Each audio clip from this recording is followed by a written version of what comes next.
سلطان الہند ہند الولی معین الدین اجمیری رضی اللہ تعالیٰ عنہ، یہ عطائے رسول ان کا لقب ہے، پتہ ہے؟ عطائے رسول، رسول کی عطا۔ اور اب میں ایک بات پوائنٹ کی کہتا ہوں، جو غریب نواز کو نہیں مانتا، ان کو نہیں لینا چاہتا، وہ کیا چیز چھوڑ رہا ہے پتہ ہے آپ کو؟ کیا چیز چھوڑ رہا ہے؟ رسول کی عطا کو چھوڑ رہا ہے، بلکہ قرآن کے خلاف جا رہا ہے۔ قرآن نے کہا ما آتاکم الرسول فخذوہ، قرآن نے کیا کہا؟ جو رسول تمہیں دے دے وہ لے لو۔ ارے ہندوستانی مسلمانوں کو رسول نے غریب نواز دیا ہے، تو ہر مسلمان کو چاہیے کہ وہ دل و جان سے اس معین الدین اجمیری غریب نواز کے مشن کو قبول کرے۔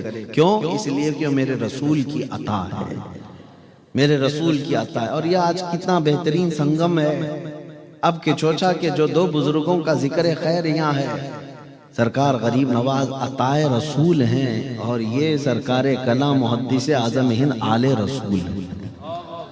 اور میرے آقا صلی اللہ تعالیٰ علیہ وسلم نے ارشاد فرمایا الا ان مثل اہل بیتی کمثل سفینۃ نوح من رکبها نجا ومن تخلف عنها ہلک، او کما قال رسول اللہ صلی اللہ علیہ وسلم۔ اللہ کے رسول صلی اللہ علیہ وسلم فرماتے ہیں میرے اہل بیت نوح علیہ السلام کے طوفان کی کشتی کے برابر ہے، جو اس کشتی میں سوار ہوا وہ بچ گیا، اور جو کشتی میں نہیں بیٹھا وہ ہلاک ہو گیا۔ مسئلہ یہ ہے کہ جو اہل بیت کا دامن پکڑ لیا وہ فتنوں کے زمانے میں بھی محفوظ رہے گا، اور جو اہل بیت سے نفرت کرتا ہے یا بغض رکھتا ہے وہ فوراً ہی ہلاک و برباد ہو جاتا ہے۔ اللہ ہمیں اہل بیت کی محبت ہمیشہ قائم و دائم رکھے۔ میرے عزیزو، سرکار غریب نواز رضی اللہ تعالیٰ عنہ اور یہ تینوں بزرگوں کی ایک مشترکہ بات، کامن بات، جو ہمارے لیے عمل کرنے میں بہت ضروری ہے، عمل کرنا ہمارے لیے آسان نہیں ہے۔ دیکھیں آپ کو ایک بات میں بتاؤں، ان کو جو کچھ بھی مقامات ملے کس وجہ سے ملے؟ کس وجہ سے ملے؟ یہ پوری دنیا میں چمکے اور آج تک چمک رہے ہیں، وجہ کیا ہے؟ ایک ہی وجہ ہے، ایک ہی وجہ، کہ جو ان کا ہو گیا وہ زمانے کا آقا ہو گیا۔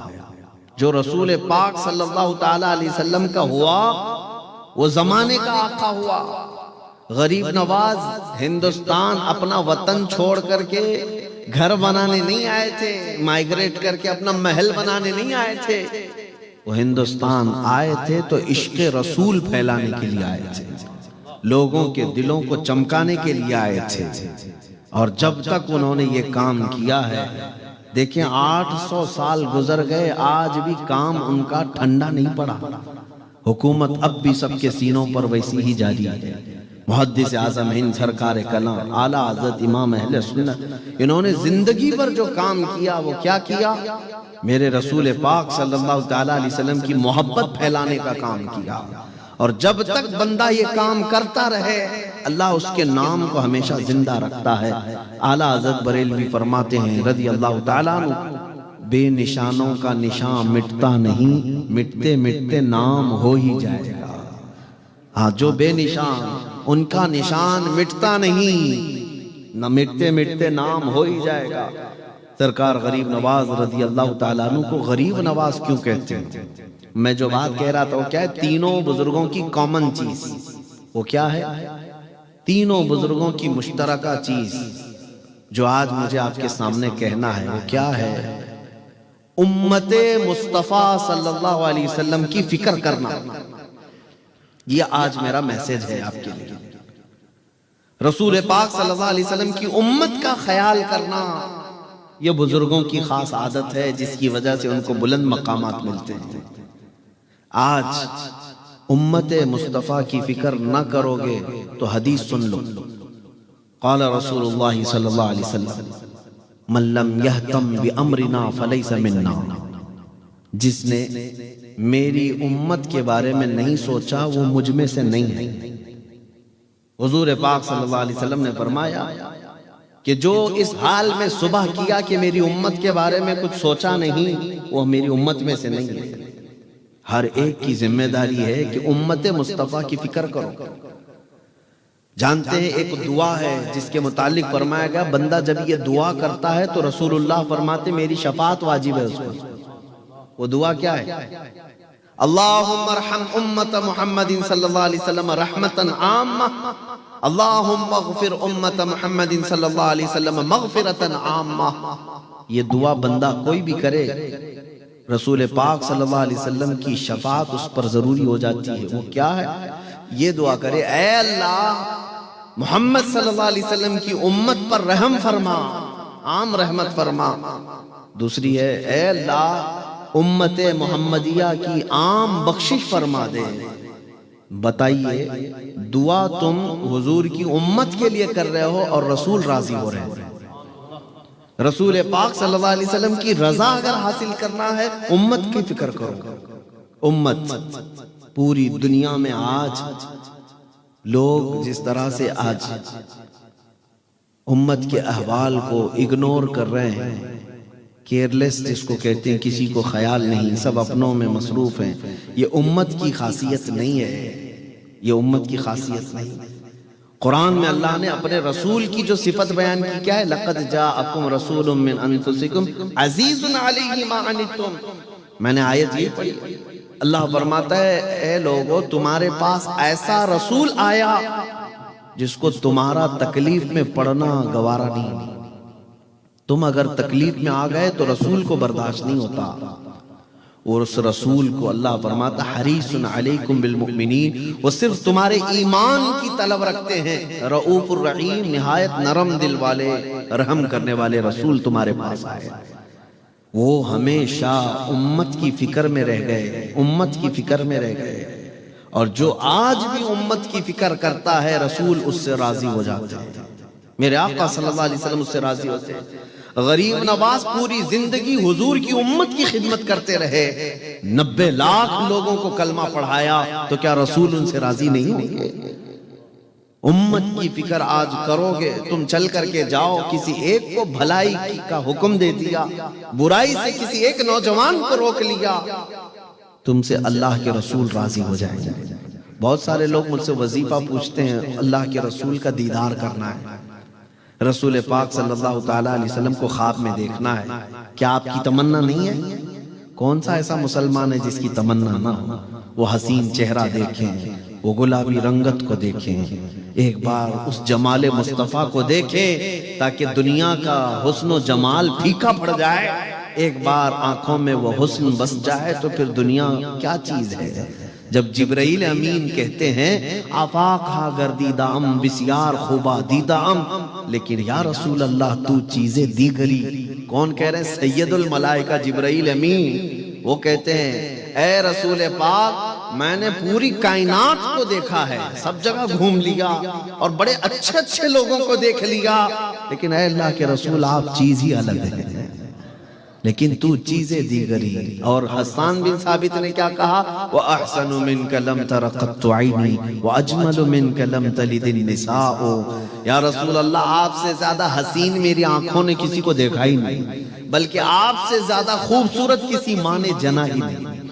حضرت جابر بن سمرہ رضی اللہ تعالیٰ عنہ حدیث کے راوی ہیں، فرماتے ہیں 14ویں کا چاند آسمان پر طلوع تھا، حضور پاک صلی اللہ علیہ وسلم اپنے گھر سے نکلے تو میں ایک بار چاند کی طرف دیکھتا تھا اور ایک بار رسول اللہ کے چہرے کی طرف دیکھتا، بار بار کبھی ادھر دیکھتا کبھی ادھر دیکھتا، اور دل میں یہ سوچتا ان دونوں میں خوبصورت کون ہے؟ پھر حضرت جابر کہتے ہیں پھر میرے دل نے پکارا چاند میں تو داغ ہے، حضرت کا چہرہ صاف۔ اس حسین و جمیل چہرے کو دیکھنے کی کون تمنا نہیں رکھتا؟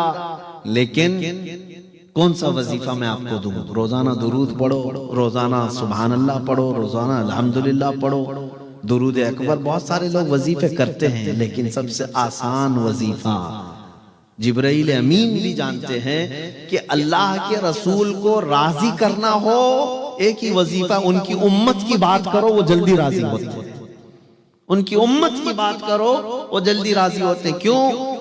وہ رسول دنیا میں آئے تھے تب بھی رب حبلی امتی کہتے آئے، اور جب دنیا سے جا رہے تھے تب بھی رب حبلی امتی ہی کہتے رہے۔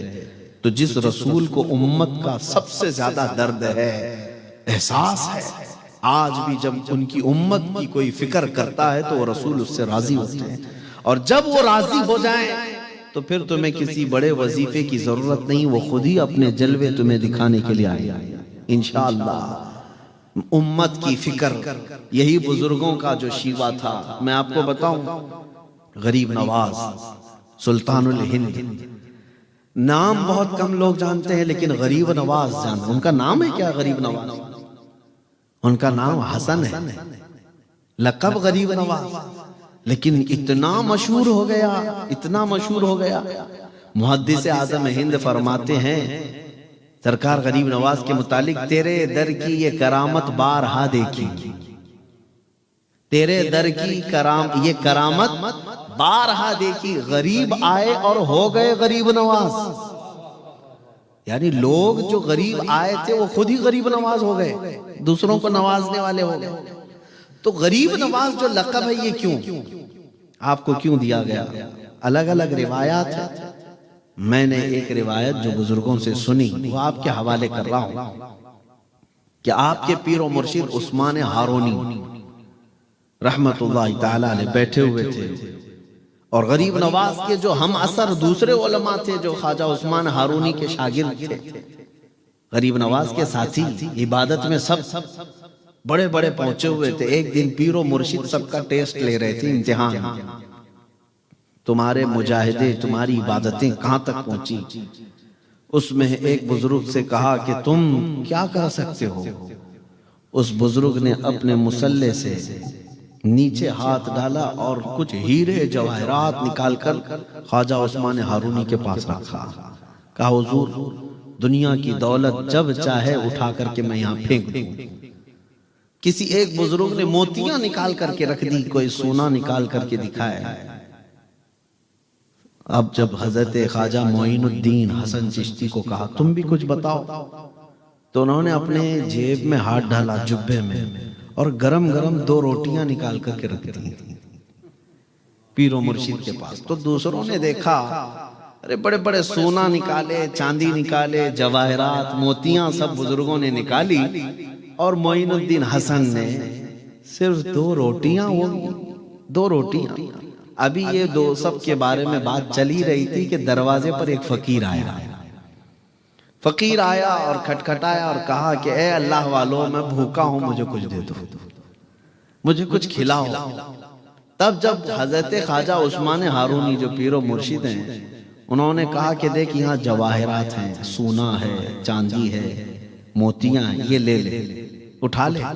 وہ فقیر نے کہا نہیں، وہ سب نہیں، جو تمہاری گود میں 2 روٹی ہے وہ دے دو، اس لیے کہ بھوک لگی ہے، اور پیٹ نہ سونا بھرتا ہے، نہ چاندی، نہ موتی، پیٹ اگر بھرتا ہے تو روٹی سے ہی بھرے۔ تو اس کے بعد وہ دے دیا اس فقیر کو۔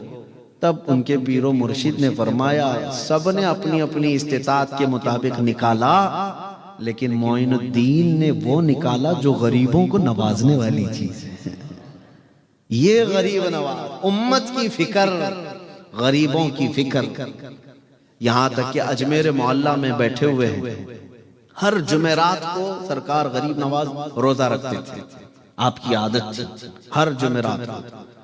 ایک فقیر آیا لاہور سے مٹھائی لے کر کے، لمبا سفر کر کے آیا، اور حضرت خواجہ غریب نواز کے پاس کہا کہ حضور یہ مٹھائی قبول کر لیجیے۔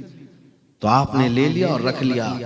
وہ فقیر ضد کرنے لگا نہیں میرے سامنے کھائیے تھوڑا سا، حالانکہ اس دن روزے سے تھے، مرید بھی تھے، خلیفہ بھی تھے، لیکن اس فقیر کو معلوم نہیں، نفل روزہ تھا۔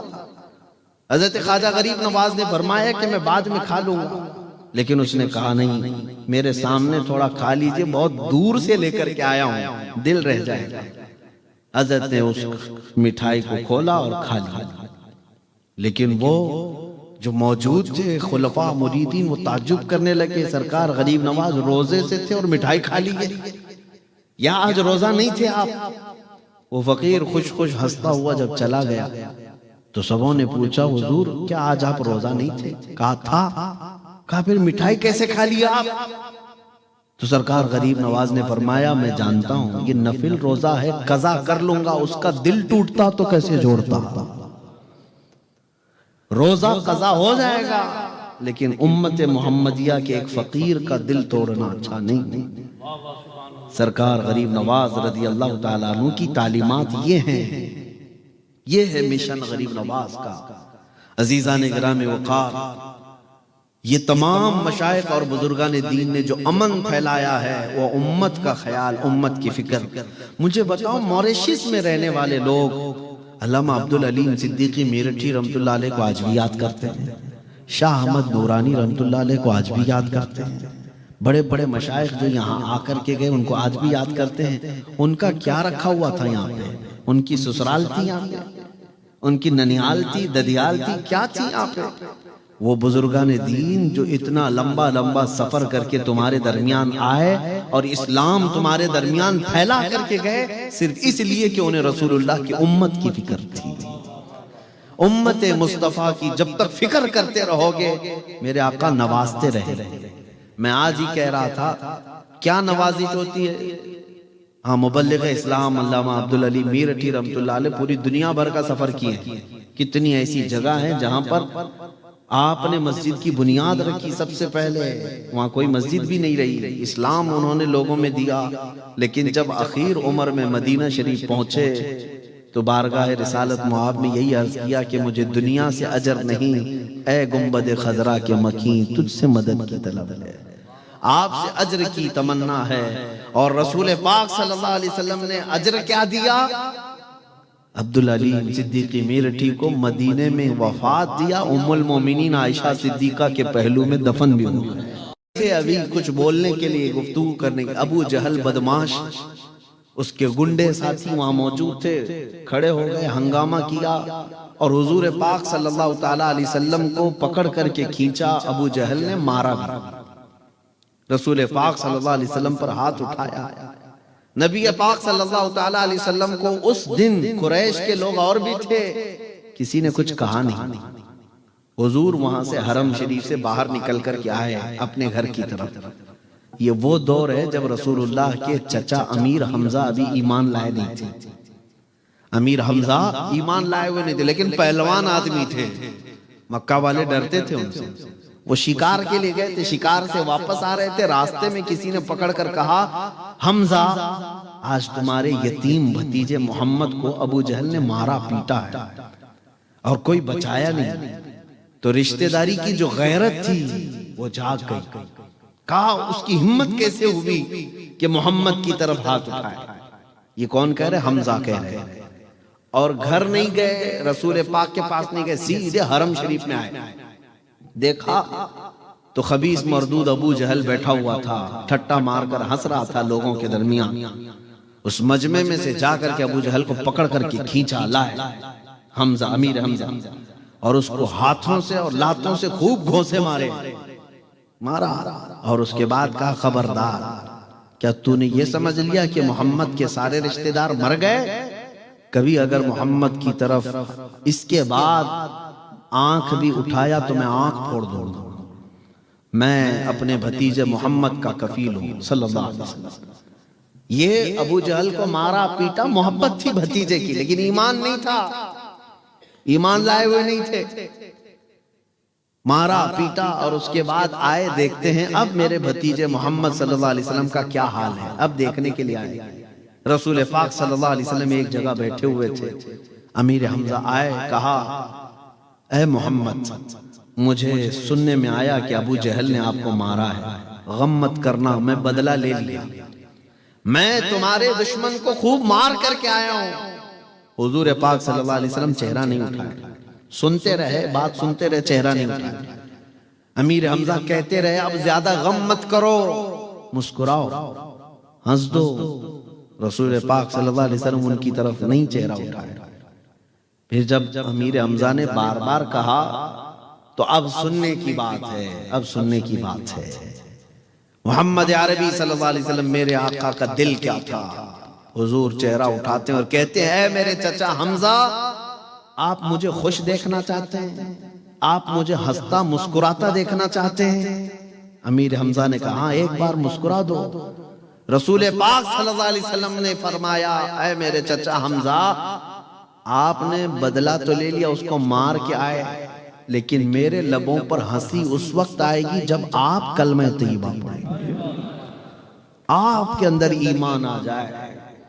امیر حمزہ نے اس دن پکار کر کہا اشہد ان لا الہ الا اللہ واشہد ان محمد رسول اللہ۔ وہ کہتے ہیں دنیا کا کوئی عام انسان ہو تو اپنے دشمن سے بدلہ لیتی خوش ہو جاتا، امیر حمزہ کہتے ہیں اس دن میں جان لیا کہ یہ اللہ کے سچے رسول ہیں، اپنے نفس کے لیے نہیں جیتے بلکہ اللہ کے بندوں کے لیے، ان کی ہدایت کے لیے میرے آقا یہاں پر آئے۔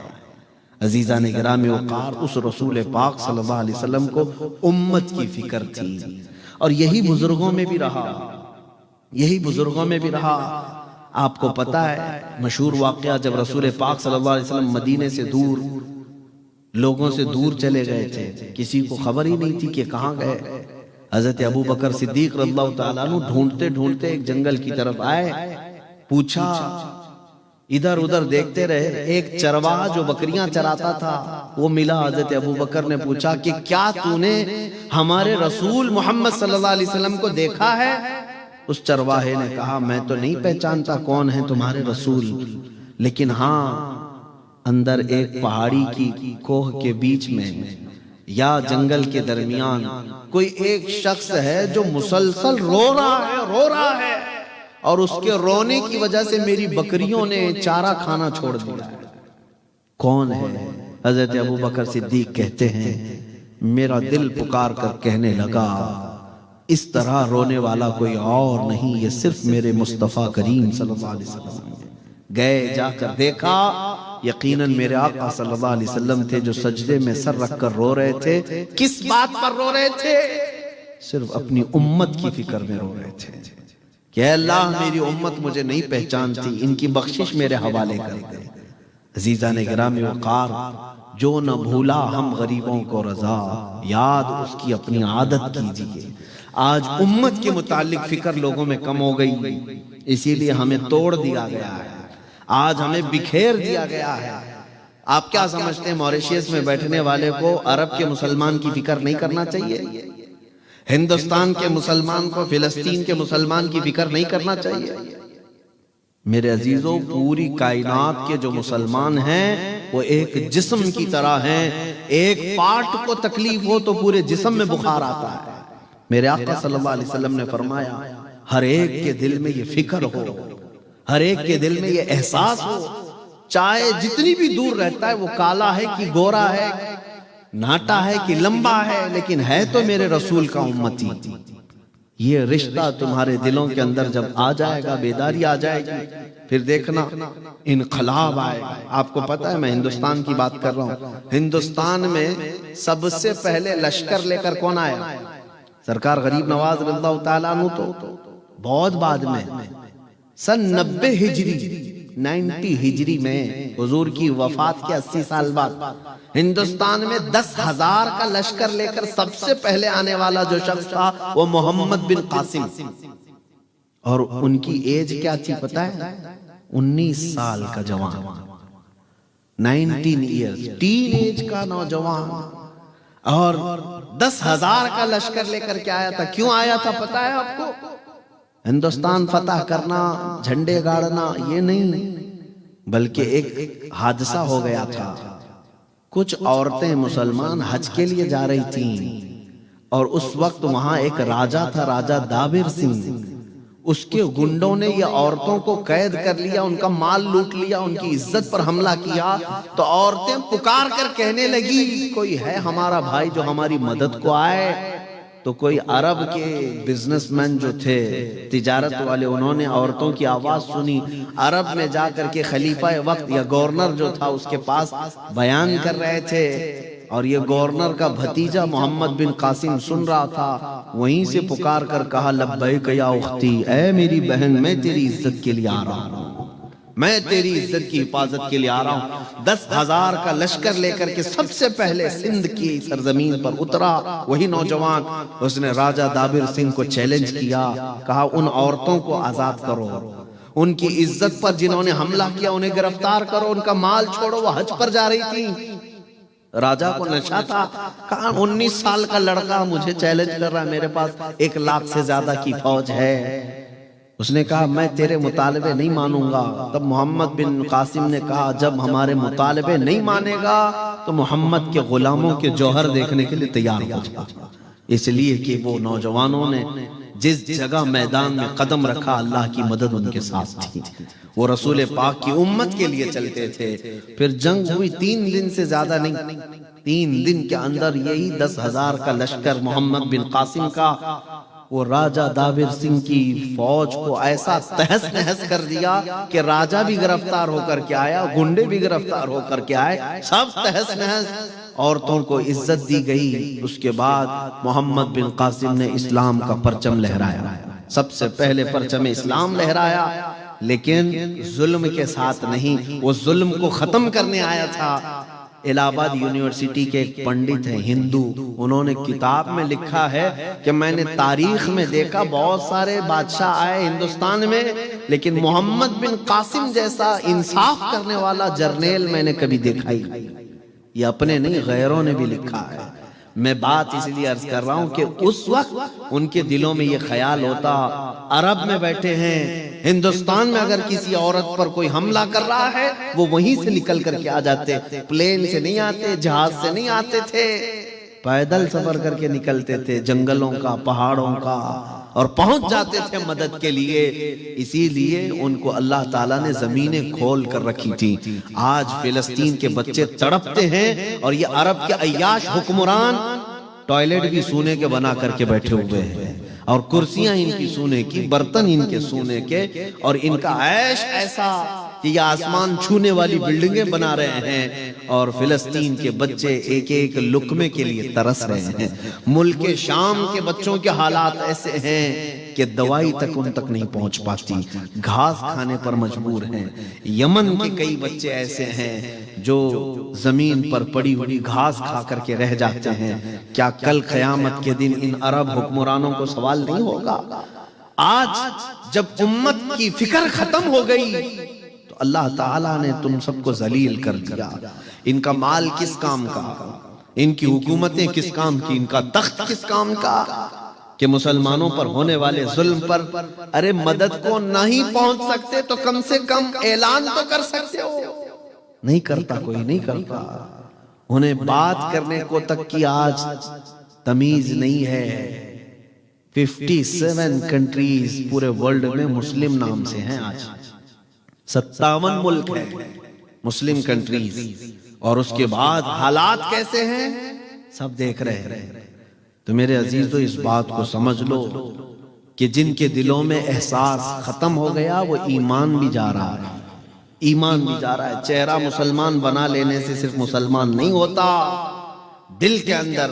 اسی لیے علامہ اقبال نے کیا خوب کہا تھا کہ خرد نے کہہ دیا لا الہ تو کیا حاصل, دل و نگاہ جو مسلمان نہیں تو کچھ بھی نہیں. دل و نگاہ مسلمان نہیں تو کچھ بھی نہیں. امت کی فکر میرے عزیزو آج آپ سب کی بھی ذمہ داری ہے. اب آپ پوچھیں کہ ہم موریشس میں بیٹھے کیا کریں گے, کیا کریں گے؟ میں آپ کو بتاؤں, یہاں بیٹھ کر کے رات کے وقت کھانے کا وقت آتا ہے, دسترخوان پر اچھی اچھی نعمتیں سجتی ہیں, گوشت بھی پکا ہے, بریانی بھی پکی ہے, لذیذ کھانے پکے ہیں. میں روز کی بات نہیں کر رہا ہوں, کسی دن اگر ایسا ہو گیا تمہارے, ایک دن بھی اگر زندگی میں ایسا آیا دسترخوان پر کھانے رکھے ہیں, لیکن ہاتھ بڑھنے سے پہلے تمہیں ملک شام کے, یمن کے, عراق کے, فلسطین کے یتیم بچے یاد آ گئے اور تم نے ہاتھ اٹھا لیا, آنکھوں میں آنسو آئے. اللہ تمہارا یہ عمل بھی دیکھ رہا ہے, اللہ تمہارا یہ عمل بھی دیکھ رہا ہے. بارگاہ الہی میں یہ تو کہہ سکتے ہو کہ مولا حالات مجھے وہاں تک پہنچنے نہیں دیتے, لیکن دل میرا روتا ہے مولا تیرے حبیب کی امت پر رحم فرما. اگر تم نے اتنا بھی کہہ دیا تو یہ بھی فکر امت ہے, یہ بھی امت کی فکر ہے کہ اگر تم اپنے گھر میں بیٹھ کر کے بھی ان کا درد کا احساس کرتے ہو, آنکھیں بھیگ جاتی ہیں, اللہ تمہارا یہ عمل بھی دیکھ رہا ہے. میرے عزیزو ایسا تو نہ ہو کہ ادھر بچوں کی چیخیں نکل رہی ہیں. میں خود عراق میں ہر سال جاتا ہوں, بغداد شریف 11ویں میں, اور کبھی سال میں 2 مرتبہ ہوتا ہے. وہاں کے مقامی لوگوں سے تعلقات ہو گئے, کئی ہمارے دوست ہیں وہاں کے ساتھی، وہ کہتے ہیں کئی مرتبہ ایسے حالات آئے کہ جنازہ اٹھانے کے لیے 4 لوگ بھی نہیں ملتے، 2 لوگ لے کر کے جنازہ چل پڑتے ہیں۔ اتنے جنازے۔ بغداد میں ایک میدان تھا جس میں پہلے لوگ فٹ بال کھیلتے تھے، اور چند سالوں کے بعد جا کر کے دیکھ رہے تو میدان پورا قبروں سے بھر گیا، کوئی فٹ بال کا میدان نہیں ہے۔ اتنی قبریں، موت عام ہو گئی۔ میں 3-4 سال پہلے، لاک ڈاؤن سے پہلے کی بات کر رہا ہوں، 11ویں شریف ہم تو اپنے گھروں میں خوب پکا کے کھاتے ہیں اور ثواب سمجھتے ہیں۔ میرے عزیزوں، پہلے سے پیٹ بھرا ہوا ہے، پھر کھا کر کے کون سا ثواب؟ انٹرٹین کرتے ہو، نیاز کے نام پر ہاں کھانا کھلانا ثواب ہے، لیکن کس کو؟ جس کے گھر میں پہلے سے کھانا بنتا ہے اسی کو کھلا کے ثواب۔ اس تک ہمارا کھانا ہی نہیں پہنچتا جس کے گھر میں روٹی بھی نہیں بنتی۔ غریب اور مسکین کو کھلانے کا حکم اسلام میں ہے، پیٹ بھرے ہوئے لوگوں کے لیے نہیں ہے۔ ان کا تو پہلے سے پیٹ بھرا ہے، ان کے پاس کھانا پہلے سے ہے۔ ہمارے نیاز کا سسٹم کیا ہے، لنگر کا سسٹم کیا ہے؟ سارے وہی لوگ کھاتے ہیں جن کے گھر میں 4 ٹائم کھانا بنتا ہے، اور نیاز کھاتے ہیں، اور نیاز کرنے والے سمجھتے ہیں بہت ثواب کا کام ہے۔ میرے عزیزو، ثواب کا کام سرکار غوث اعظم عبد القادر جیلانی رضی اللہ تعالیٰ عنہ فرماتے ہیں سب سے نیک کام بھوکوں کو کھلانا، ننگوں کو پہنانا۔ بات سمجھیں، دونوں کو مکس کر کے بتایا گیا، بھوکوں کو کھلانا، ننگوں کو پہنانا۔ یہ دونوں کو جمع کر کے کیوں کہا گیا؟ اس لیے کہ وہی بھوکے کو کھلاؤ جس کے پاس کپڑے پہننے تک کی بھی نوبت نہیں ہے، جس کے پاس اتنا مال بھی نہیں۔ وہ زمانے کی بات تھی، لیکن آج اگر غریب ملتا ہے تو اسے کھلائیں، نہیں تو ان تک اپنا مال پہنچائیں۔ میں جو بات کر رہا تھا کمپلیٹ کرتا ہوں۔ 4 سال پہلے ہم وہاں پر جا کر 11ویں جو کرتے اپنے کھانے کے لیے 1 مرتبہ بنا لیتے ہیں، ٹھیک ہے، لیکن باقی سارے بکرے ذبح کر کے ریفیوجی کیمپ میں، جہاں پر جنگ میں جن کے گھر تباہ ہو گئے ان کے گھروں پر جاتے ہیں، گوشت کے ٹکڑے تقسیم کرتے ہیں۔ بہت سارے لوگ کرتے ہیں، ہم بھی گئے تھے۔ میں یہ تجربہ آپ کو بتا رہا ہوں، آنکھیں آج بھی ہماری ڈبڈبا جاتی ہیں۔ جب گوشت کے ٹکڑے لے کر ہمارا ڈرائیور پہنچا، وہاں بچوں کو اعلان، پوری جھوپڑیاں لگی ہوئی تھی کہ لوگوں گوشت آ گیا ہے تمہارے گھر۔ سارے گھروں سے بچے عورتیں سب نکل آئے، ہمارے ہاتھوں سے وہ گوشت ایسے چھین کر کے بھاگتے تھے جیسے کوئی چیل کوے چھین کے بھاگتے تھے۔ آج اس حالت پر امت مسلمہ کو کون لایا؟ کیا ہے میرے رسول کی امت نہیں ہے جس کو ایسا بھکاری بنا دیا گیا؟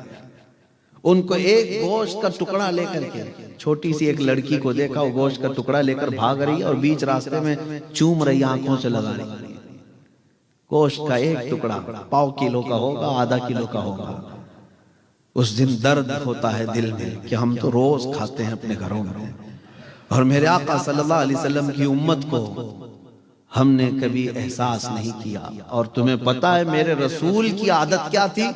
ماں عائشہ صدیقہ فرماتی ہیں میرے بستر میں حضور آرام کرتے تھے، کبھی بجلیوں کی آواز آتی تو رسول اللہ بستر چھوڑ کر باہر نکل جاتے تھے، باہر چلے جاتے تھے اور رونے لگ جاتے تھے، دعا کرتے، استغفار کرتے۔ حضرت عائشہ پوچھتی ہیں یا رسول اللہ، جب بھی بجلیاں آتی ہیں آپ کیوں بستر سے نکل کر باہر آتے ہیں، روتے ہیں؟ رسول پاک صلی اللہ علیہ وسلم فرماتے ہیں اے عائشہ، مجھے ڈر لگتا ہے جب بجلیاں آتی ہیں پچھلی امتوں کا عذاب یاد آتا ہے، کہیں یہ بجلیاں میری امت پر عذاب بن کر نازل نہ ہو جائے۔ میں اللہ کی بارگاہ میں استغفار کرتا ہوں کہ مولا عذاب مت نازل کر میری امت پر، جو نہ بھولا ہم غریبوں کو رضا، یاد اس کی اپنی عادت کیجیے۔ آج ہم بھولے بیٹھے ہیں اس رسول کی امت کو۔ عزیزان گرامی وقار، قرآن نے تمہیں کیا کہا؟ کنتم خیر امت اخرجت للناس تأمرون بالمعروف وتنہون عن المنکر وتؤمنون باللہ۔ تم کو انسانوں میں سب سے بہترین امت بنایا گیا، کیوں؟ اس لیے کہ تم لوگوں کو اچھائی کی طرف بلاتے ہو، برائیوں سے روکتے ہو، اللہ پر غیب پر ایمان لاتے ہو، اچھائیوں کی طرف بلانا تم نے چھوڑ دیا۔ بہت سارے نوجوان بچے آج نشہ کے اڈوں پر رات رات گزارتے ہیں، بڑے بڑے شہروں میں یہ حالات ہو گئے۔ ہمارے محلوں میں نشہ بیچا بھی جاتا ہے، خریدا بھی جاتا ہے، کھلایا بھی جاتا ہے، پلایا بھی جاتا ہے، اور بہت سارے ذمہ دار لوگ ہیں وہ جانتے ہیں، چھوڑ دیتے ہیں، نہیں اس کو کون بولے گا، وہ میرے خلاف کھڑا ہو جائے گا، فلاں ہو جائے گا۔ تمہیں اگر امت مصطفیٰ کی فکر ہے، اسے بچاؤ، اسے بچاؤ، اسے روکو۔ اس کو روکنے کے طریقے ہیں مار کر کے نہیں، تھپڑ لگا کر کے نہیں، ڈانٹ کر کے نہیں۔ میں نے خود دیکھا ہے اپنی زندگی میں، میں نے دیکھا ہے، ایک دو نہیں، میں آپ کے سامنے سینکڑوں بچے لا کر کے رکھ دوں گا جنہوں نے نشہ سے توبہ کیا ہے، الحمدللہ۔ میں یہ اپنی تعریف کے لیے نہیں کہہ رہا ہوں، لیکن کیا طریقہ کیا؟ صرف اتنا کہا اس نوجوان کو جو ایڈکٹ ہو گیا کہ تجھے اللہ کے رسول کا واسطہ دیتا ہوں، اگر رسول پاک صلی اللہ تعالیٰ علیہ وسلم سے دل میں محبت رکھتا ہے تو چھوڑ دے اس چیز کو، چھوڑ دے، اس لیے کہ وہ رسول تجھ سے بہت محبت کرتے ہیں۔ اس رسول نے فرمایا تمہارے پاؤں میں کانٹا بھی چبھے تو اس کا درد مجھے ہوتا ہے، یہ میرے آقا نے فرمایا، یہ رسول کریم صلی اللہ علیہ وسلم نے فرمایا۔ جس نوجوان کو ہم نے یہ کہا کہ وہ رسول تجھ کو تیری ماں سے، تیرے باپ سے زیادہ پیار کرتے ہیں، کیا تجھے اس رسول کا واسطہ نہیں پیارا ہے؟ چھوڑ دیا اس نے، توبہ کر لیا۔ بہت سارے ایسے ہیں الحمدللہ وہ آج فجر کی نماز کے بھی پابند ہیں۔ طریقہ کار ہے، امت کی فکر کرنا چھوڑ دیا تو پھر ہماری امت ٹکڑوں میں بدل گئی۔ سب یہ سوچتے ہیں اس کو میں کیوں بولوں، اس کو میں کیوں بولوں، نہیں، تمہاری ذمہ داری ہے، تم خیر امت ہو، برائیوں سے روکنے کے لیے آئے ہو، اچھائیوں کا حکم دینے آئے ہو۔ عزیزان گرامی اوقات، وقت زیادہ طویل ہو گیا، میں ان بزرگوں کی بارگاہ میں کچھ عرض نہ کر سکا۔ سرکار محدث اعظم ہند رحمۃ اللہ تعالیٰ علیہ کی صرف اتنی بات میں آپ کو بتا دوں کہ وہ محدث اعظم ہند تھے، محدث اعظم ہند۔ حدیث میں جو سب سے زیادہ مہارت حاصل کرتا ہے اس کو محدث کہتے ہیں، اور وہ بھی محدث اعظم ہند، ہندوستان کے بڑے محدث تھے۔ دیکھیے میں ابھی آپ کو ایک بات بتا دوں، آج کے زمانے میں لقب دینا بھی آسان ہے، کوئی کسی کو کچھ بھی بول دے، ہاں یہ فلاں ہے، وہ فلاں ہے۔ فارسی میں ایک شعر ہے، پیراں نمی پرند مریداں می پرانند۔ فارسی میں کہا جاتا ہے پیر اڑتے نہیں ہیں، مرید اڑواتے ہیں، مرید اڑاتے ہیں۔ ارے ہمارے پیر تو چوتھے آسمان پہ رہتے ہیں، دوسرا کہتا ہے تیرے چوتھے پہ، میرے پیر تو ساتویں پہ رہتے ہیں۔ پیر کے بارے میں مرید جو ہے نا اڑاتے رہتے ہیں، اڑاتے رہتے ہیں، لقب مرید جو چاہے دیتے رہتے ہیں۔ ایک مرید کہتا ہے میرے پیر تو اجمیر میں نماز پڑھتے ہیں لیکن رہتے یہاں ہیں، دوسرا کہتا ہے نہیں میرے پیر تو مکہ مدینے میں پڑھتے ہیں، رہتے یہاں ہیں۔ ہاں یہ بہت سارے لوگوں میں مقابلہ ہوتا رہتا ہے، میں ان سے کہتا ہوں تمہارے پیر نماز ہی نہیں پڑھتے، نہ مکہ میں، نہ مدینے میں، نہ اجمیر میں، بیٹھ کے یہاں کھاتے رہتے ہیں، ان سے کہو کھانا بھی وہیں کھا کے آ جائیں۔ ہاں میرے عزیزوں، میں یہ بات اس لیے کہہ رہا ہوں کہ پیروں کو لقب دینے میں بہت آسان ہے، مرید جو چاہے لقب دے دیں گے، لیکن محدث اعظم ہند کو لقب کس نے دیا؟ کیا یہ مریدوں نے لقب دے دیا، ان کے چاہنے والوں نے دے دیا؟ نہیں، بلکہ ان کو پڑھائے ہوئے استاد نے لقب دیا۔ استاد اپنے شاگرد کو کہہ رہا ہے، اور وہ بھی علم حدیث میں کچھ بزرگوں کو 40 سال لگ گئے، کسی کو 50 سال لگ گئے بخاری شریف پڑھاتے پڑھاتے، جب ان کو محدث کہا جاتا ہے۔ لیکن حضرت محدث اعظم ہند کو صرف 17 سال کی عمر میں محدث اعظم ہند کہا گیا۔ یہ آپ کا کمال تھا علم حدیث میں۔ اللہ تبارک و تعالیٰ ان کے فیوز و برکات ہم سب کے سینوں پر جاری و ساری فرمائے۔ اور صرف حدیث میں نہیں، ایک جگہ اعظم گڑھ میں آپ نے تقریر فرمائی تھی، محدث اعظم ہند، جو موجود لوگ تھے وہ کہتے ہیں ایک تقریر میں ہم نے دیکھا 25 لینگویج استعمال کیے تھے، 25 زبانیں الگ الگ الگ الگ آپ نے استعمال کیے۔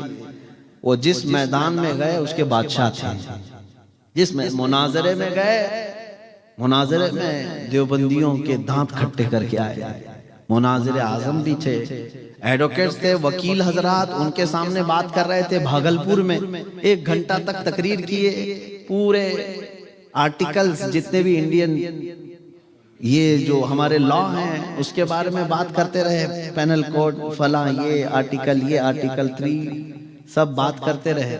تو وکیل جتنے بیٹھے ہوئے تھے ایڈوکیٹ، انہوں نے کہا کہ آپ انڈین لا کے حافظ ہیں، ہمیں یاد نہیں ہے ساری چیزیں، آپ تو ایسا پڑھ رہے ہیں جیسے کہ آپ نے حفظ کیا ہے۔ بہرحال میرے عزیزو، یہ سب کمال ہے عشق رسول کا۔ جو بندہ اپنے آپ کو رسول اللہ کے لیے وقف کرتا ہے، دنیا کے سارے علوم اس کو صدقے میں دے دیے جاتے ہیں۔ اعلیٰ حضرت نے بھی یہی فرمایا، بچپن میں مجھے میتھمیٹکس پڑھنے کا، منطق اور فلسفی پڑھنے کا شوق تھا، کتابیں لے کر بیٹھتا تھا۔ میرے والد گرامی حضرت علامہ نقی علی خان صاحب آئے، دیکھا میں یہ میتھمیٹکس حساب کی کتابیں پڑھ رہا ہوں تو انہوں نے میرے ہاتھ میں سے کتابیں لے لی، کہا احمد رضا یہ سب کیا پڑھ رہا ہے، رکھ۔ کہا علم حدیث پڑھ، رسول اللہ کے دین کی یعنی فقہ پڑھ، حدیث پڑھ، اور وہ حدیث اور فقہ کے صدقے میں اللہ سارے علوم یوں ہی تجھے عطا کر دے گا۔ اور پھر اللہ نے ایسا نوازا اعلیٰ حضرت کو کہ میتھمیٹکس میں ان کی لکھی ہوئی کتابوں کا پروفیسر لوگوں کے پاس بھی جواب نہیں آج۔ تو بہرحال جو کچھ بھی ملتا ہے وہ میرے مصطفیٰ کریم صلی اللہ علیہ وسلم سے وفا کرنے پر ملتا ہے۔